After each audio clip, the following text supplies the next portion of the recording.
দেখতে পাচ্ছেন ভিতরের অংশ ঠিক এই গ্লাসটিতে আগুন ধরানো হয়েছে।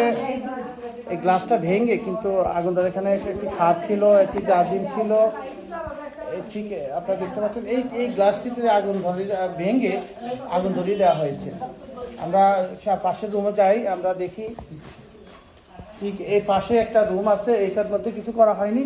আপনারা একটু দেখতে পাবেন সামনে ঠিক আরেকটা রুম আছে, ওই রুমটার মধ্যে কিন্তু আগুনে লাগিয়ে দেওয়া হয়েছে, যে গ্লাসগুলো ভেঙে। কিন্তু দেখেন এখানে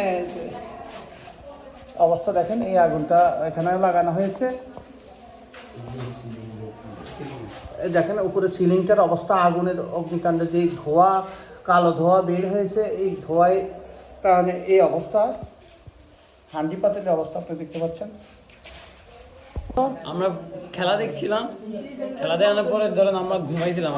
আমি ঘুমানোর পরে দেন আমার পরবর্তীতে আমার আম্মু চিল্লাচিল্লি করছে। চিল্লাচিল্লি পরে আমি ঘুম থেকে ওইটা আইসিয়া দেখি আগুন ধরে গেছে। আগুন ধরে দেখি সব জুলে ছাড় হয়ে গেছে। এরপরে আমরা বালু পানি জমা আইসা নিয়ন্ত্রণে আসি। আগুন নিয়ন্ত্রণের পরে এরপর ফায়ার সার্ভিস আইছে। কে বা কারা আগুন লাগাইছে তোমরা কি জানো? এটা জানি না, এটা কে? আয়েশা আক্তার। এটা আপনাদের বাড়ি? হ্যাঁ, বলেন তো।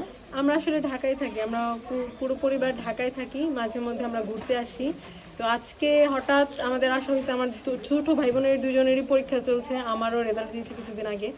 আজকে আসা হয়েছে গতকাল রাত 4টার দিকে, মানে আর্জেন্টিনার খেলা শেষ হওয়ার পর আমাদের বাড়িতে পেট্রোল দিয়ে আগুন লাগাই দিচ্ছেন।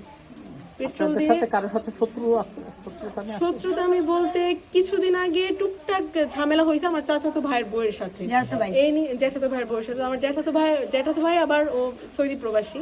আমার ভাই আমাদেরকে হুমকি দিছে যে আমাদের বাড়ি ঘর জ্বালাই দিবে, আমার 2 ভাইকে হত্যা করবে, আমার বাবাকে হত্যা করবে। আরিফ, একটা জিডি করা আছে আমাদের, কারণ এর আগে আমার জ্যাঠাতো ভাইয়ের বউ আমার আম্মুর গায়ে হাত তুলছে। এটা ঠিক 1 মাস হবে, 1 মাস আগে আরব থেকে। আপনার নাম কি? আমার নাম মুসাম্মদ রুমা আক্তার। আপনার হাজবেন্ড? সৌদি আরব থেকে। নাম কি ওনার? ওনার নাম মোহাম্মদ রজব আলী। হ্যাঁ, কি হয়েছে সমস্যা? আপনার বাড়িতে কেন আগুন লাগাইতে পারে, কি কারণে আগুন? আমাদের সাথে গ্রামের কারোর সাথে কোনো দ্বন্দ্ব নেই, কোনো খারাপ কোনো কিছু নাই। শুধু আমার ভাসুরের ছেলের সাথে না, ছেলের বউয়ের সাথে কিছুদিন আগে কিছু সমস্যা হওয়ার পরে ও বিদেশ থেকে পাঠাইছে খবর। আমার হাজবেন্ড যেদিন বিদেশ থেকে আসবে, আসার সাথে সাথে আমার হাজবেন্ডের মাইরা ফেলবে, আমার 2 ছেলেরে মাইরা ফেলবে, ওরা লাশ তালায় দিব, আর আমার বাড়ি ঘর জ্বালায়। এরা কারা? এদের পরিচয় কি? আরিফ, রিয়াদ, আর যে বাসুরের ছেলের বউ জিয়াসমিন, আর জিয়াসমিনের মেয়ে নাহিদা, আর কসাই বাড়ির আনোয়ার, আর কসাই বাড়ির সবাই মানে বিপক্ষে। ও আপনাদেরকে হুমকি ধমকি দিছে, মারি ফেলবে, এই করবে সেই করবে, আগুন লাগাই দিবে, এরকম? হ্যাঁ হ্যাঁ হ্যাঁ, আবার যে কসাই বাড়ির রফিক, রুবেল, ওরা সবাই বলছে। কারণ কি? আপনারা কেন হুমকি ধমকি দিচ্ছে, কি বিষয়? ওরা মানে ওদের আত্মীয় স্বজন। আপনারা এখন কি চান? আপনাদের যে এত বড় ক্ষতি হলো, আমরা আমাদের ন্যায্য বিচার চাই। আপনার কত টাকার ক্ষতি হয়েছে? আমাদের প্রায় 50 লাখ টাকার ক্ষতি হয়েছে। আপনি এই ব্যাপারে কোনো থানায় অভিযোগ দিচ্ছেন? এখনো দিইনি। আপনারা এর আগে আপনাদেরকে হুমকি ধমকি দিচ্ছে, আপনারা থানায় কোনো জিডি করছেন? জিডি করি নাই, এই যে অভিযোগপত্র করা হয়েছে। অভিযোগ করছেন থানায় এদের বিরুদ্ধে? হ্যাঁ। এখন আপনারা ধারণা করতেছেন এরাই আপনার বিরুদ্ধে এই আপনার ঘরে আগুন লাগাইছে? হ্যাঁ। আপনি মনে করেন? আমি জানি না, বলতে পারি না, এখন কিভাবে বলবো, আমি তো দেখি নাই।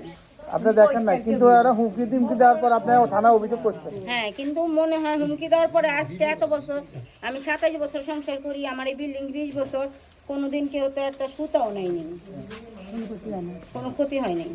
আপনি এখন কি চান? আমি এটা ন্যায্য বিচার চাই সরকারের কাছে, আমি এটা ন্যায্য বিচার চাই।